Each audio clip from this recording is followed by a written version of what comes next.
Now, before we get started on Chapter 18 of Jane Eyre, this is just a quick reminder. Make sure that you subscribe to this channel so you don't miss any of my English literature content. Chapter 18. Merry days were these at Thornfield Hall, and busy days too. How different from the first 3 months of stillness, monotony, and solitude I had passed beneath its roof. All sad feelings seemed now driven from the house, all gloomy associations forgotten. There was life everywhere, movement all day long. You could not now traverse the gallery, once so hushed, nor enter the front chambers, once so tenantless, without encountering a smart lady's maid or a dandy valet. The kitchen, the butler's pantry, the servants' hall, the entrance hall were equally alive, and the saloons were only left void and still when the blue sky and halcyon sunshine of the genial spring weather called their occupants out into the grounds. Even when that weather was broken, and continuous rain set in for some days, no damp seemed cast over enjoyment. Indoor amusements only became more lively and varied, in consequence of the stop put to the outdoor gaiety. I wondered what they were going to do the first evening a change of entertainments was proposed. They spoke of playing charades, but in my ignorance I did not understand the term. The servants were called in, the dining-room tables wheeled away, the lights otherwise disposed, and the chairs placed in a semicircle opposite the arch. While Mr. Rochester and the other gentlemen directed these alterations, the ladies were running up and down stairs, ringing for their maids. Mrs. Fairfax was summoned to give information respecting the resources of the house in shawls, dresses, draperies of any kind, and certain wardrobes of the third story were ransacked, and their contents in the shape of brocaded and hooped petticoats, satin sacques, black modes, lace lappets, etc., were brought down in armfuls by the Abigails. Then a selection was made, and such things as were chosen were carried to the boudoir within the drawing-room. Meantime, Mr. Rochester had again summoned the ladies round him, and was selecting certain of their number to be of his party. Miss Ingram is mine, of course, said he. Afterwards he named the two Mrs. Eshton, and Mrs. Dent. He looked at me. I happened to be near him, as I had been fastening the clasps of Mrs. Dent's bracelet, which had got loose. "Will you play?" he asked. I shook my head. He did not insist, which I rather feared he would have done. He allowed me to return quietly to my usual seat. He and his aides now withdrew behind the curtain. The other party, which was headed by Colonel Dent, sat down on the crescent of chairs. One of the gentlemen, Mr. Eshton, observing me, seemed to propose that I should be asked to join them, but Lady Ingram instantly negatived the notion. "No," I heard her say, "she looks too stupid for any game of the sort." Ere long a bell tinkled, and the curtain drew up. Within the arch the bulky figure of Sir George Lynn, whom Mr. Rochester had likewise chosen, was seen enveloped in a white sheet. Before him, on a table, lay open a large book, and at his side stood Amy Eshton, draped in Mr. Rochester's cloak and holding a book in her hand. Somebody unseen rang the bell merrily. Then Adele, who had insisted on being one of her guardian's party, bounded forward, scattering round her the contents of a basket of flowers she carried on her arm. Then appeared the magnificent figure of Miss Ingram, clad in white, a long veil on her head, and a wreath of roses round her brow. By her side walked Mr. Rochester, and together they drew near the table. They knelt, while Mrs. Dent and Louisa Eshton, dressed also in white, took up their stations behind them. A ceremony followed in dumb show, in which it was easy to recognize the pantomime of a marriage. At its termination, Colonel Dent and his party consulted in whispers for 2 minutes. Then the colonel called out, "Bride!" Mr. Rochester bowed, and the curtain fell. A considerable interval elapsed before it again rose. Its second rising displayed a more elaborately prepared scene than the last. The drawing-room, as I have before observed, was raised 2 steps above the dining-room, and on the top of the upper step, placed a yard or 2 back within the room, appeared a large marble basin, which I recognized as an ornament of the conservatory, where it usually stood surrounded by exotics and tenanted by goldfish, and whence it must have been transported with some trouble on account of its size and weight. Seated on the carpet by the side of the basin was seen Mr. Rochester, costumed in shawls, with a turban on his head. His dark eyes and swarth skin and panem features suited the costume exactly. He looked the very model of an Eastern emir, an agent or a victim of the bowstring. presently advanced into view Miss Ingram. She, too, was attired in Oriental fashion, a crimson scarf tied sash-like round her waist, an embroidered handkerchief knotted about her temples, her beautifully molded arms bare, one of them upraised in the act of supporting a pitcher, poised gracefully on her head. Both her cast of form and feature, her complexion, and her general air suggested the idea of some Israelitish princess of the patriarchal days, and such was doubtless the character she intended to represent. She approached the basin and bent over it as if to fill her pitcher. She again lifted it to her head.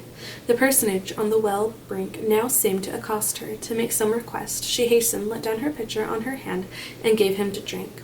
From the bosom of his robe he then produced a casket, opened it, and showed magnificent bracelets and earrings.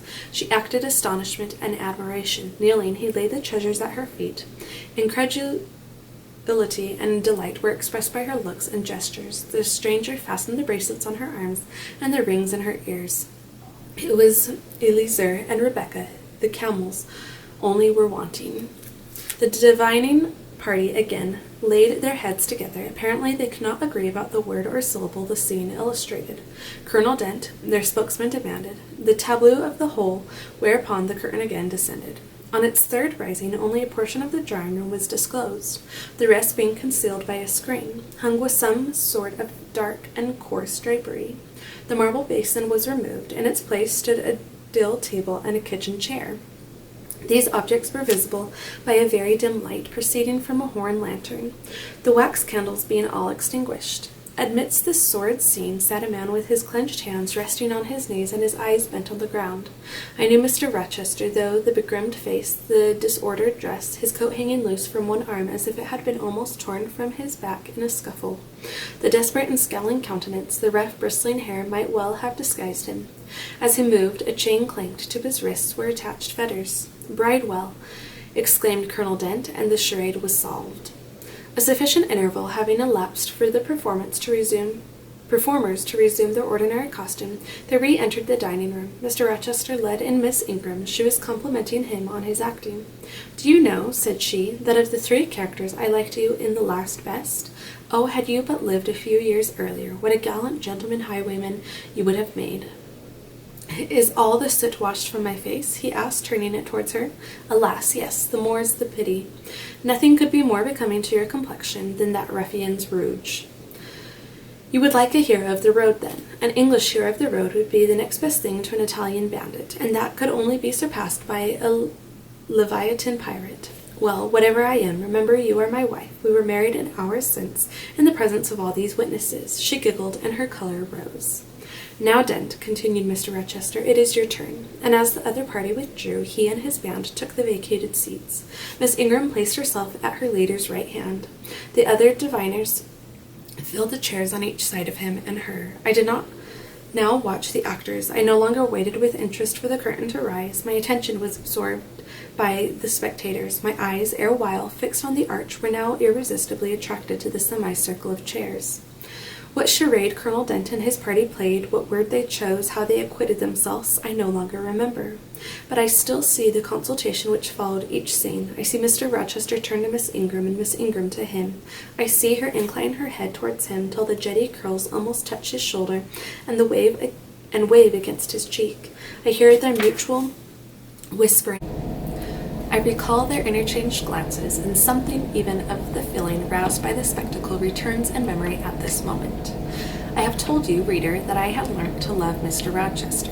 I could not unlove him now, merely because I found that he had ceased to notice me, because I might pass hours in his presence and he would never once turn his eyes in my direction, because I saw all his attentions appropriated by a great lady who scorned to touch me with the hem of her robes as she passed, who, if ever her dark and imperious eye fell on me by chance, would withdraw it instantly, as from an object too mean to merit observation.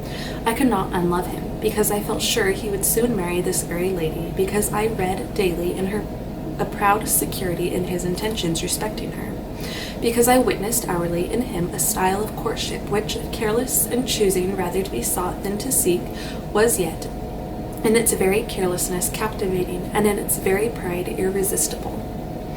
There was nothing to cool or banish love in these circumstances, though much to create despair. Much, too, you will think, reader, and engendered jealousy, if a woman in my position could presume to be jealous of a woman in Miss Ingram's. But I was not jealous, or very rarely. The nature of the pain I suffered could not be explained by that word. Miss Ingram was a mark beneath jealousy. She was too inferior to excite the feeling. Pardon the seeming paradox. I mean what I say. She was very showy, but she was not genuine. She had a fine person, many brilliant attainments, but her mind was poor, her heart barren by nature. Nothing bloomed spontaneously on that soil. No unforced natural fruit delighted by its freshness. She was not good. She was not original. She used to repeat sounding phrases from books. She never offered nor had an opinion of her own. She advocated a high tone of sentiment, but she did not know the sensations of sympathy and pity. Tenderness and truth were not in her. Too often she betrayed this by the undue vent she gave to a spiteful antipathy she had conceived against little Adele, pushing her away with some contumelious epithet if she happened to approach her, sometimes ordering her from the room and always treating her with coldness and acrimony. Other eyes besides mine watched these manifestations of character, watched them closely, keenly, shrewdly. Yes, the future bridegroom, Mr. Rochester himself, exercised over his intended a ceaseless surveillance, and it was from this sagacity, this guardness of his, this perfect clear consciousness of his fair one's defects, this obvious absence of passion in his sentiments toward her, that my ever-torturing pain arose. I saw he was going to marry her, for family, perhaps political reasons, because her rank and connections suited him. I felt he had not given her his love, and that her qualifications were ill adapted to win from him that treasure. This was the point. This was where the nerve was touched and teased. This was where the fever was sustained and fed. She could not charm him. If she had managed the victory at once, and he had yielded, and sincerely laid his heart at her feet, I should have covered my face, turned to the wall, and figuratively have died to them. If Miss Ingram had been a good and noble woman, endowed with force, fervor, kindness, sense, I should have had one vital struggle with two tigers, jealousy and despair. Then my heart torn out and devoured, I should have admired her, acknowledged her excellence, and been quiet for the rest of my days, and the more absolute her superiority, the deeper would have been my admiration, the more truly tranquil my quiescence. But as matters really stood, to watch Miss Ingram's efforts at fascinating Mr. Rochester, to witness their repeated failure, herself unconscious that they did fail, vainly fancying that each shaft launched hit the mark, and infatuatedly pluming herself on success, when her pride and self-complacency repelled further and further what she wished to allure. To witness this was to be at once under ceaseless excitation and ruthless restraint. Because, when she failed, I saw how she might have succeeded. Arrows that continually glanced off from Mr. Rochester's breast and fell harmless at his feet might, I knew, if shot by a surer hand, have quivered keen in his proud heart, have called love into his stern eye, and softness into his sardonic face, or, better still, without weapons, a silent conquest might have been won. Why can she not influence him more when she is privileged to draw so near to him? I asked myself. Surely she cannot truly like him, or not like him with true affection. If she did, she need not coin her smiles so lavishly, flash her glances so unremittently, manufacture airs so elaborate, graces so multitudinous. It seems to me that she might be merely sitting quietly at his side, saying little and looking less, get nigher his heart. I have seen in his face a far different expression from that which hardens it now, while she is so vivaciously accosting him. But then it came of itself. It was not elicited by meretricious arts and calculated maneuvers, and one had but to accept it, to answer what he asked without pretension, to address him, when needful, without grimace, and it increased and grew kinder and more genial, and warmed one like a fostering sunbeam.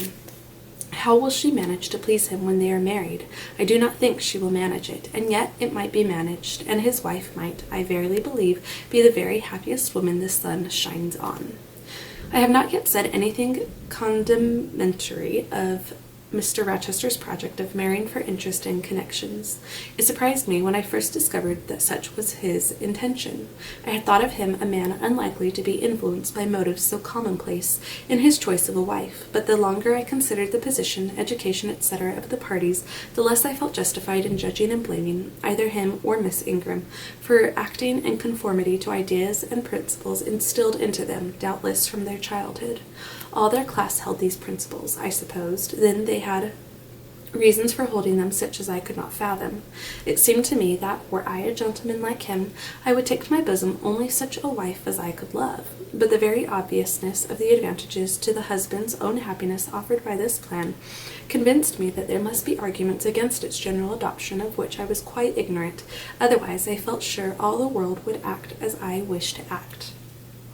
But in other points as well as this, I was growing very lenient to my master. I was forgetting all his faults, for which I had once kept a sharp lookout. It had formerly been my endeavor to study all sides of his character, to take the bad with the good, and, from the just weighing of both, to form an equitable judgment. Now I saw no bad. The sarcasm that had repelled, the harshness that had startled me once, were only like keen condiments in a choice dish. Their presence was pungent, but their absence would be felt as comparatively insipid.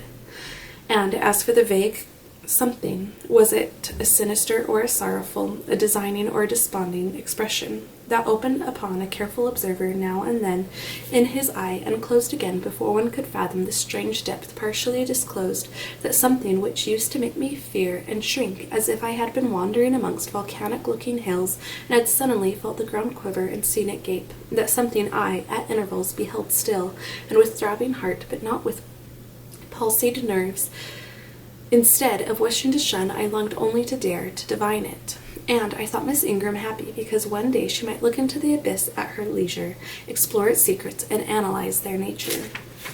Meantime, while I thought only of my master and his future bride, saw only them, heard only their discourse, and considered only their movements of importance, the rest of the party were occupied with their own separate interests and pleasures. The ladies Lynn and Ingram continued to consort in solemn conferences, where they nodded their two turbans at each other, and held up their four hands in confronting gestures of surprise or mystery or horror according to the theme on which their gossip ran. Like a pair of magnified puppets, mild Mrs. Dent talked with good-natured Mrs. Eshton, and the two sometimes bestowed a courteous word or smile on me. Sir George Lynn, Colonel Dent, and Mr. Eshton discussed politics or country affairs or justice business. Lord Ingram flirted with Amy Eshton. Louisa played and sang too, and with one of the Messrs. Lynn and Mary Ingram listened languidly to the gallant speeches of the other. Sometimes all, as with one consent, suspended their by-play to observe and listen to the principal actors, for, after all, Mr. Rochester, and, because closely connected with him, Miss Ingram, were the life and soul of the party. If he was absent from the room an hour, a perceptible dullness seemed to steal over the spirits of his guests, and his re-entrance was sure to give a fresh impulse to the vivacity of conversation. The want of his animating influence appeared to be peculiarly felt one day that he had been summoned to Millcote on business, and was not likely to return till late. The afternoon was wet. A walk the party had proposed to take to see a gypsy camp, lately pitched on a common beyond hay, was consequently deferred. Some of the gentlemen were gone to the stables. The younger ones, together with the younger ladies, were playing billiards in the billiard-room. The dowagers Ingram and Lynn sought solace in a quiet game at cards. Blanche Ingram, after having repelled by supercilious taciturnity some efforts of Mrs. Dent and Mrs. Eshton to draw her into conversation, had first murmured over some sentimental tunes and airs on the piano, and then, having fetched a novel from the library, had flung herself in a haughty listlessness on a sofa, and prepared to beguile by the spell of fiction the tedious hours of absence. The room and the house were silent. Only now and then the merriment of the billiard players was heard from above. It was verging on dusk, and the clock had already given warning of the hour to dress for dinner, when little Adele, who knelt by me in the drawing-room window-seat, suddenly exclaimed, "Ah, Monsieur Rochester, qui revient!" I turned, and Miss Ingram darted forward from her sofa. The others, too, looked up from their several occupations, for at the same time a crunching of wheels and a splashing tramp of horse hoofs became audible on the wet gravel. A post-chaise was approaching. "What can possess him to come home in that style?" said Miss Ingram. "He rode Mesrour, the black horse. Did he not, when he went out, and Pilate was with him? What has he done with the animals?" As she said this, she approached her tall person in ample garments so near the window that I was obliged to bend back almost to the breaking of my spine. In her eagerness, she did not observe me at first, but when she did, she curled her lip and moved to another casement. The post-chaise stopped, the driver rang the doorbell, and a gentleman alighted, attired in travelling garb. But it was not Mr. Rochester. It was a tall, fashionable-looking man, a stranger. "Provoking!" exclaimed Miss Ingram. "You tiresome monkey," apostrophizing Adele, "who perched you up in the window to give false intelligence?" And she cast on me an angry glance as if I were in fault. Some parleying was audible in the hall, and soon the newcomer entered. He bowed to Lady Ingram, as deeming her the eldest lady present. "It appears I come at an inopportune time, madam," said he, "when my friend Mr. Rochester is from home, but I arrive from a long journey, and I think I may presume so far on old and intimate acquaintance as to install myself here till he returns." His manner was polite. His accent in speaking struck me as being somewhat unusual, not precisely foreign, but still not altogether English. His age might be about Mr. Rochester's, between 30 and 40. His complexion was singularly sallow. Otherwise, he was a fine-looking man. At first sight especially. On closer examination, you detected something in his face that displeased, or rather that failed to please. His features were regular, but too relaxed. His eye was large and well cut, but the life looking out of it was a tame, vacant life. At least I thought so. The sound of the dressing bell dispersed the party. It was not till after dinner that I saw him again. He then seemed quite at his ease, but I liked his physiognomy even less than before. It struck me as being at the same time unsettled and inanimate. His eye wandered, and had no meaning in its wandering. This gave him an odd look, such as I never remembered to have seen. For a handsome and not an unamiable-looking man, he repelled me exceedingly. There was no power in that smooth-skinned face of a full oval shape, no firmness in that aquiline nose and small cherry mouth. There was no thought on the low, even forehead, no command in that blank brown eye. As I sat in my usual nook and looked at him with the light of the girandels on the mantelpiece beaming full over him, for he occupied an armchair drawn close to the fire and kept shrinking still nearer, as if he were cold, I compared him with Mr. Rochester, I think, with deference be it spoken. The contrast could not be much greater between a sleek gander and a fierce falcon, between a meek sheep and the rough-coated, keen-eyed dog, its guardian. He had spoken of Mr. Rochester as an old friend. A curious friendship theirs must have been, a pointed illustration, indeed, of the old adage that extremes meet. 2 or 3 of the gentlemen sat near him, and I caught at times scraps of their conversation across the room. At first I could not make much sense of what I heard, for the discourse of Louisa Eshton and Mary Ingram, who sat nearer to me, confused the fragmentary sentences that reached me at intervals. These last were discussing the stranger. They both called him a beautiful man. Louisa said he was a love of a creature, and she adored him, and Mary instanced his pretty little mouth and nice nose as her ideal of the charming. "And what a sweet-tempered forehead he has," cried Louisa, "so smooth, none of those frowning irregularities I dislike so much, and such a placid eye and smile." And then, to my great relief, Mr. Henry Lynn summoned them to the other side of the room to settle some point about the deferred excursion to Hay Common. I was now able to concentrate my attention on the group by the fire, and I presently gathered that the newcomer was called Mr. Mason. Then I learned that he was not but just arrived in England, and that he came from some hot country, which was the reason doubtless his face was so sallow, and that he sat so near the hearth, and wore a surtout in the house. Presently the words Jamaica, Kingston, Spanish Town indicated the West Indies as his residence, and it was with no little surprise I gathered ere long that he had first seen and become acquainted with Mr. Rochester. He spoke of his friend's dislike of the burning heats, the hurricanes and rainy rainy seasons of that region. I knew Mr. Rochester had been a traveler, Mrs. Fairfax had said so, but I thought the continent of Europe had bounded his wanderings. Till now I had never heard a hint given of visits to more distant shores. I was pondering these things when an incident, and a somewhat unexpected one, broke the thread of my musings. Mr. Mason, shivering as one chanced to open the door, asked for more coal to be put on the fire, which had burnt out its flame, though its massive cinder still shone hot and red. The footman who brought the coal in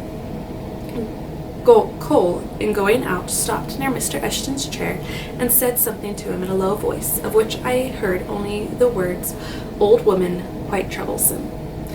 "Tell her she shall be put in the stocks if she does not take herself off," replied the magistrate. "No, stop," interrupted Colonel Dent. "Don't send her away, Eshton. We might turn the thing to account. Better consult the ladies." And speaking aloud, he continued, "Ladies, you talked of going to Hay Common to visit the gypsy camp. Sam here says that one of the old Mother Bunches is in the servants' hall at this moment, and insists upon being brought in before the quality to tell them their fortunes. Would you like to see her?" "Surely, Colonel," cried Lady Ingram, "you would not encourage such a low impostor. Dismiss her, by all means, at once." "But I cannot persuade her to go away, my lady," said the footman, "nor can any of the servants. Mrs. Fairfax is with her just now, entreating her to be gone. But she has taken a chair in the chimney corner, and says nothing shall stir her from it till she gets leave to come in here." "What does she want?" asked Mrs. Eshton. "To tell the gentry their fortunes, she says, ma'am. She swears she must and will do it." "What is she like?" inquired the Mrs. Eshton in a breath. "A shockingly ugly old creature, miss, almost as black as a crock." "Why, she's a real sorceress," cried Frederick Lynn. "Let us have her in, of course." "To be sure," rejoined his brother. "It would be 1,000 pities to throw away such a chance of fun." "My dear boys, what are you thinking about?" exclaimed Mrs. Lynn. "I cannot possibly countenance any such inconsistent proceeding," chimed in the Dowager Ingram. "Indeed, mamma, but you can and will," pronounced the haughty voice of Blanche, as she turned round on the piano stool, where till now she had sat silent, apparently examining sundry sheets of music. I have a curiosity to hear my fortune told. Therefore, Sam, order the beldam forward." "My darling Blanche, recollect." "I do. I recollect all you can suggest, and I must have my will. Quick, Sam." "Yes, yes, yes," cried all the juveniles, both ladies and gentlemen. "Let her come. It'll be excellent sport." The footman still lingered. "She looks such a rough one," said he. "Go," ejaculated Miss Ingram, and the man went. Excitement instantly seized the whole party. A running fire of raillery and jest was proceeding when Sam returned. "She won't come now," said he. "She says it's not her mission to appear before the vulgar herd. Them's her words. I must show her into a room by herself, and then those who wish to consult her must go to her one by one." "You see now, my queenly Blanche," began Lady Ingram, "she encroaches. Be advised, my angel girl, and show her into the library, of course," cut in the angel girl. "It is not my mission to listen to her before the vulgar herd either. I mean to have her all to myself. Is there a fire in the library?" "Yes, ma'am, but she looks such a tinkler." "Cease that chatter, blockhead, and do my bidding." Again Sam vanished, and mystery, animation, expectation rose to full flow once more. "She's ready now," said the footman as he reappeared. She wishes to know who will be her first visitor."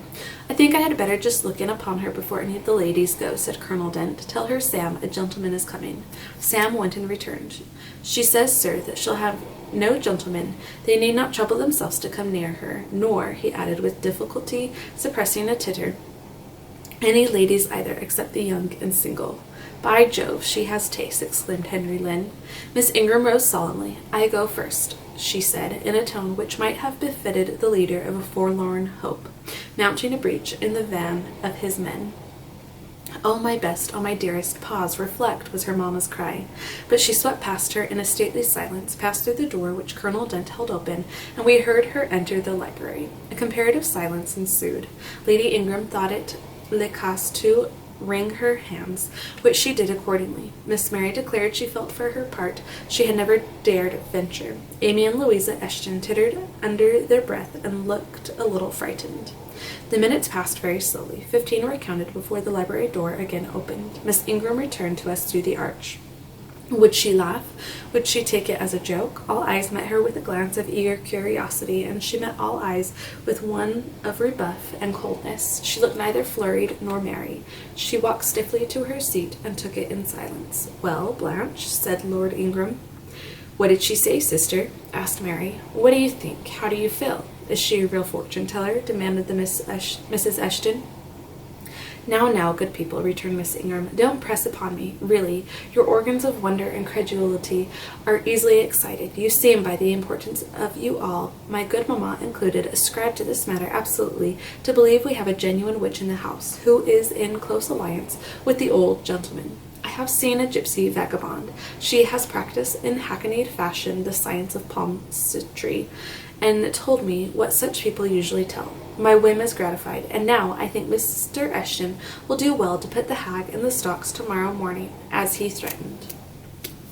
Miss Ingram took a book, leant back in her chair, and so declined further conversation. I watched her for nearly half an hour. During all that time she never turned a page, and her face grew momentarily darker, more dissatisfied, and more sourly expressive of disappointment. She had obviously not heard anything to her advantage, and it seemed to me, from her prolonged fit of gloom and taciturnity, that she herself, notwithstanding her professed indifference, attached undue importance to whatever revelations had been made her. Meantime, Mary Ingram, Amy, and Louisa Eshton declared they dared not go alone, and yet they all wished to go. A negotiation was opened through the medium of the ambassador Sam, and after much pacing to and fro, till, I think, the said Sam's calves must have ached with the exercise, permission was at last, with great difficulty, extorted from the rigorous Sibyl, for the three to wait upon her in a body. Their visit was not so still as Miss Ingram's had been. We heard hysterical giggling and little shrieks proceeding from the library, and at the end of about 20 minutes they burst the door open and came running across the hall as if they were half scared out of their wits. "I'm sure she is something not right," they cried, one and all. "She told us such things. She knows all about us." And they sunk breathless into the various seats the gentleman hastened to bring them. Pressed for further explanation, they declared she had told them of things they had said and done when they were mere children, described books and ornaments they had in their boudoirs at home, keepsakes that different relations had presented to them. They affirmed that she had even divined their thoughts, and had whispered in the ear of each the name of the person she liked best in the world, and informed them of what they most wished for. Here the gentleman interposed with earnest petitions to be further enlightened on these two last-named points, but they got only blushes, ejaculations, tremors, and titters in return for their importunity. The matrons, meantime, offered vinaigrettes and wielded fans, and again reiterated the expression of their concern that their warning had not been taken in time, and the elder gentlemen laughed, and the younger urged their services on the agitated fair ones. In the midst of the tumult, and while my eyes and ears were fully engaged in the scene before me, I heard a hem close at my elbow. I turned and saw Sam. "If you please, miss, the gypsy declares that there is another young single lady in the room who has not been to her yet, and she swears she will not go till she has seen all. I thought it must be you. There is no one else for it. What shall I tell her?" "Oh, I will go by all means," I answered, and I was glad of the unexpected opportunity to gratify my much excited curiosity. I slipped out of the room, unobserved by any eye, for the company were gathered in one mass about the trembling trio just returned, and I closed the door quietly behind me. "If you like, miss," said Sam, "I'll wait in the hall for you, and if she frightens you, just calling and I'll come in." "No, Sam, return to the kitchen. I am not in the least afraid, nor was I, but I was a good deal interested and excited."